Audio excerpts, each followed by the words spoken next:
நீ நான் காதல் சீரியல்ல அனு அபிகிட்ட ராகவ் நடந்துக்கிட்டதை நினச்சி ரொம்பவுமே ஃபீல் பண்ணிக்கிட்டு இருக்கிறாங்க.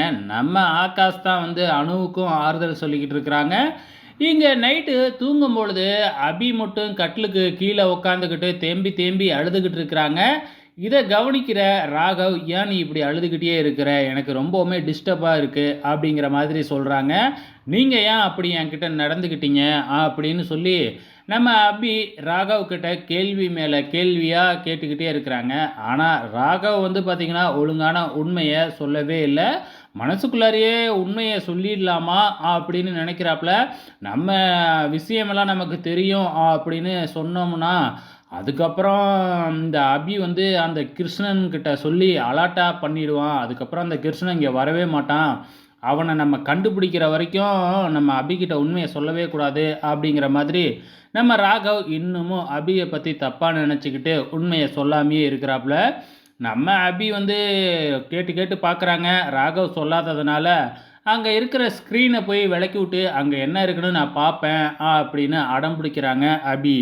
உடனே ராகவ் இருந்துக்கிட்டே வேறு ஏதோ ஒரு பொய்யை சொல்லி, அதாவது வந்து பார்த்திங்கன்னா, நீ இங்கேருந்து போகும்போது யாரும் வந்து வருத்தப்படக்கூடாதுல்ல, அதுக்காக தான் நான் உங்ககிட்ட இப்படி கோபமாக நடந்துக்கிறேன் அப்படின்னு சொல்லி உண்மையை சொல்லாமல் ஏதோ ஒரு சாக்கு போக்க சொல்லி சமாளிச்சிட்றாப்புல.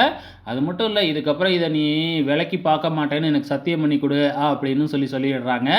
அப்படின்னா என்னைய இப்போவே அப்பாவை பார்க்குறதுக்கு அழைச்சிக்கிட்டு போங்க அப்படின்னு அபி சொல்கிறாங்க. ஸோ ராகவும் வேறு வழி இல்லாமல் சம்மதிச்சிட்றாப்புல.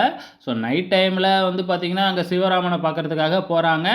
அங்கே போய் என்ன இந்த நேரத்தில் போயிட்டு வந்திருக்கீங்க அப்படின்னு சொல்லி கேட்கும் பொழுது, நான் தான் உங்களை பார்க்கணுன்னு இருந்துச்சு, அதனால தான் அழைச்சிக்கிட்டு வந்தேன் அப்படின்னு சொல்லிடுறாங்க.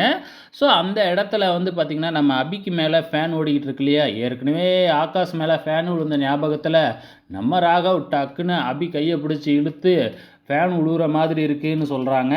அந்த டைமில் பயங்கரமான ஒரு ரொமான்டிக் காட்சி மாதிரி காமிக்கிறாங்க. ஏன்னா ராகவ் இழுக்கிறதும் நம்ம அபி ராகவ் லுக் விடுறதும் மற்றவங்க அவங்கள பார்க்குறதும் ஒரு ரொமான்ஸ் சீனு மாதிரி போட்டு காமிச்சிட்ருக்குறாங்க. அதுக்கப்புறம் அந்த நடுராத்திரியில் வந்து பார்த்திங்கன்னா நம்ம அபி வந்து அவங்க அம்மாக்கிட்ட எனக்கு சாப்பாடு வேணும் சாப்பிட்றதுக்கு அப்படின்னு சொல்லி கேட்டு தோசையை சுட்டு சாப்பிட்டுட்டு அதுக்கப்புறம் அங்கேருந்து கிளம்பி போகிறாங்க. இது தாங்க இன்றைக்கி நடந்திருக்கு. ஃபைனலாக மறுநாள் காலையில் எல்லாருமே மார்னிங் டிஃபன் சாப்பிட்டுக்கிட்டு இருக்கிறாங்க. ஸோ இன்றைக்கி சமைச்சது வேறு யாரும் இல்லை, நம்ம அபி தானாட்டுக்கு. நம்ம ராகாவுக்கு எது பிடிக்கும் எது பிடிக்காது அப்படின்னு தெரிஞ்சுக்கிட்டு எல்லாமே பண்ணி வச்சுருக்கிறாங்க. ஸோ இதுக்கப்புறம் அடுத்த வாரம் என்ன நடக்க போகுது அப்படிங்கிறத வெயிட் பண்ணி பார்க்கலாம்.